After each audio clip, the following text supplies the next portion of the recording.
Welcome to the Angry Cook, and thanks for coming back. Today we're going to be cooking tomato soup. Yes, I said soup, because it's not going to be hot forever. It'll eventually be cool outside sooner than you think, and you'll be bitching and wishing it was warm again. I know I always do. So we're going to go with cooking one of my favorites is tomato soup. I grew up with tomato soup, the canned stuff. Grilled cheese, tomato soup were pretty much my favorites and still are. I've learned to make better, so we're going to go today with some tomato soup. And here we go. We have, of course, 28-ounce can of diced tomatoes. You can go with whichever type you want because we're going to puree this at the end.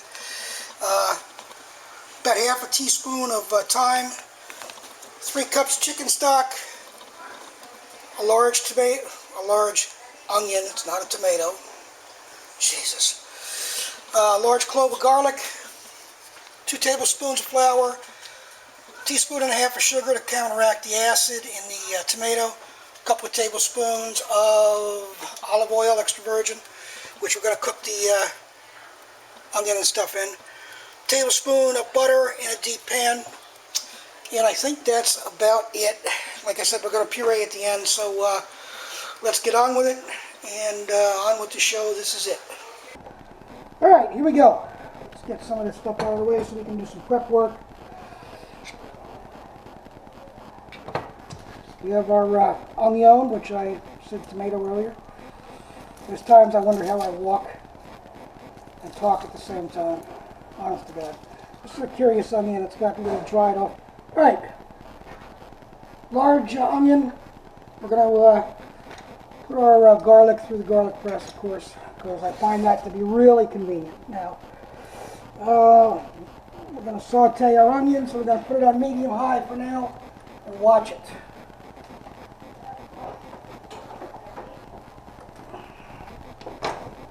Tablespoon of butter, 2 tablespoons of olive oil. You like my measurement?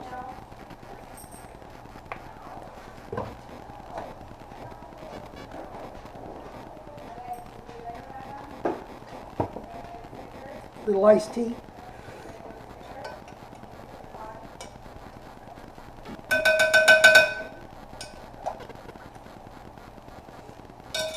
Yes, I use better than bouillon because I don't have any beef stock handy, or I'm sorry, chicken stock handy.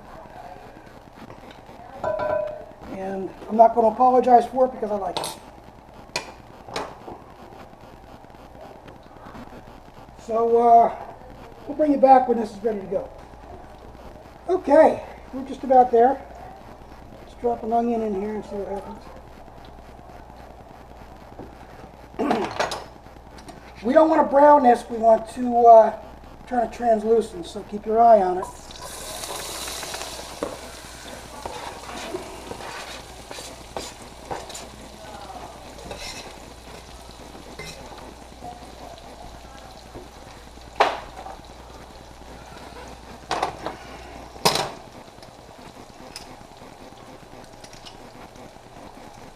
I wouldn't normally put garlic in this early, but because we have a large volume of onion, I'm not terribly concerned about it. This thing sure does beat the hell out of grinding, out of chopping garlic for it, I'll tell you what.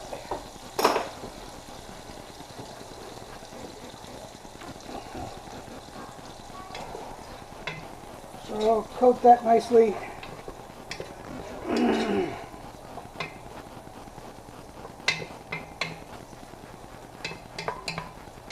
Oh man, what in the eyeballs?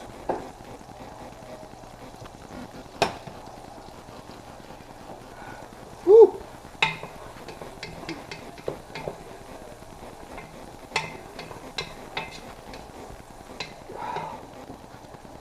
Holy crap. That's a strong onion. It's a good thing.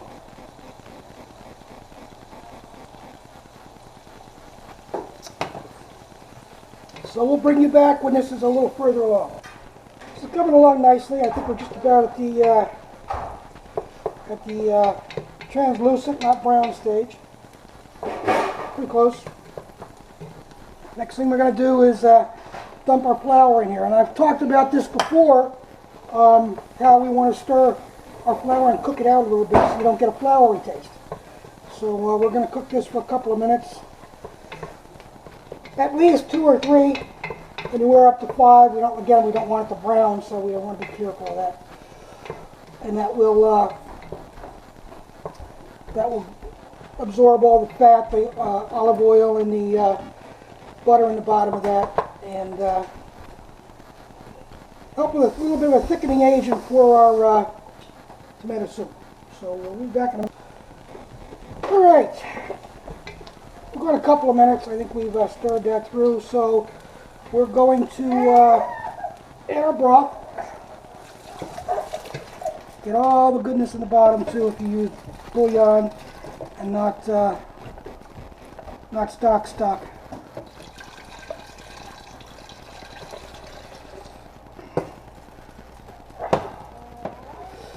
Bring that up to medium high because we want that to boil. Add your can of tomatoes. Is that diced tomatoes? No, it was whole tomatoes. Sorry about that.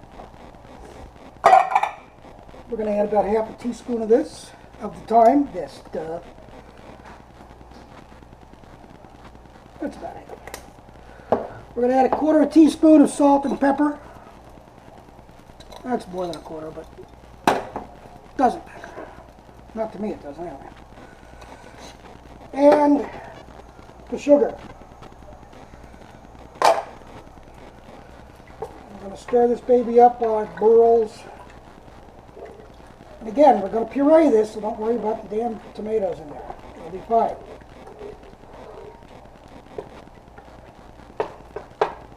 Squish the juicy out of it.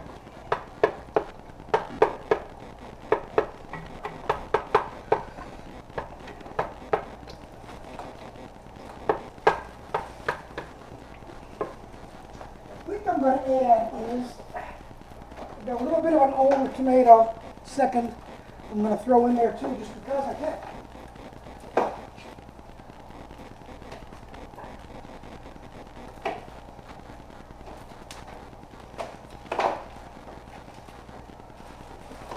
I want you to look at that. It's fresh grown tomato, fresh from Mennonite produce stand. Again, it was a second, so it's a little beat up, but we're cooking it. Who cares? Really. So while this heats up to a boil, I'll put you on hold. Okay, we're coming up to a boil here. Put the lid on to hurry the boil up a little bit. We're going to, in a minute, we're going to put this on low, cover it on low, and simmer for 40 minutes. We want those tomatoes to cook down, burst open, get some of that redness out. Some people would have removed the seeds or the skin for that fresh one that I threw in there. It's not that big a deal. Again, you're going to emulsify it, so you're not wrong either way as far as I'm concerned.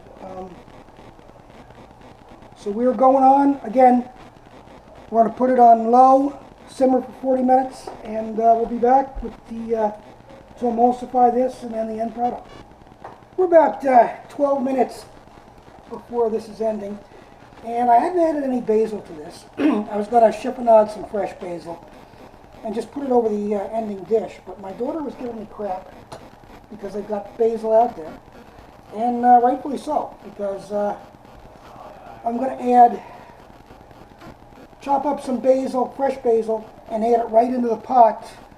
That'll give us about 10 minutes of cooking, which is good because we don't want it to cook too long. And we'll emulsify this, and also we'll chiffonade it at the end too. Some fresh basil and throw it on top of the finished product, and it'll be just awesome. I'm pretty certain. So that's what I'm doing now. Little leaves, big leaves. So this is going to be tomato basil soup, which it should have been from the beginning. I don't know where my head was. Obviously up my, well, you know. But we won't go into that. Not here anyway. I get reminded of that enough, right? So let's take and just finally chop this bad boy up. It's not really finally, we just want to chop it up. And that's going to end up being probably a good cup of basil when it's chopped, not packed, but just loose. Maybe more. Whatever it is, you can't have enough basil in tomato soup as far as I'm concerned. Maybe you think differently, but then again, this is my soup, not yours. Make your soup. Remember we talked about that before? Make it yours. Do it your way. So there's 10 minutes and a little bit left to go. So let's just throw that in. And you want to do fresh basil towards the end. You don't want to add it in early because you'll ruin it. Or not ruin it, but it'll cook all the flavor out of it. Dried basil's a different story. So let's... Oh, my goodness. And again, we're going to emulsify it, so don't worry about it.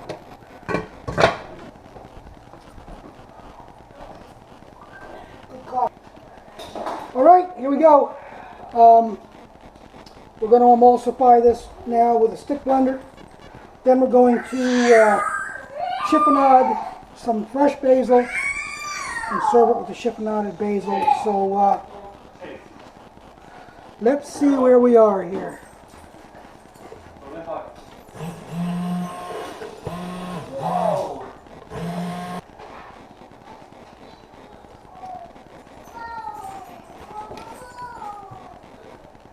Man, that's good. So let's set it up for presentation. Chiffonade, if you don't know what it is. I don't see a calendar set up for creating events. Delete your calendar. This is the Alexa, stop! I don't know why she had the butt in. Anyway, take basil leaves, not oregano, they're kind of small, but basil leaves, any bigger leaf like this, parsley, and stack them bigger to smaller. Roll them up.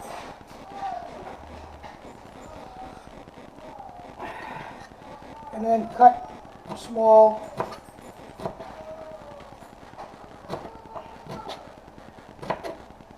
Crosswise. Maybe 1/16 of an inch. And that's a chiffonade. You've got a nice little ribbon. See? So now,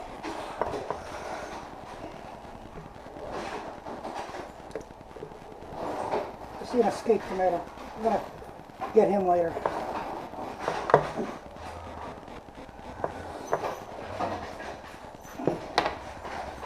A little bit of fresh basil on top.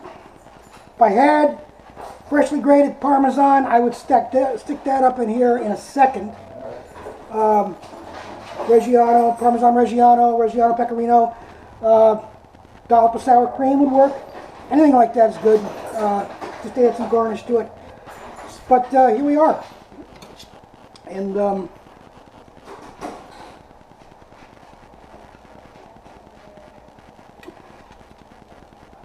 that's awesome.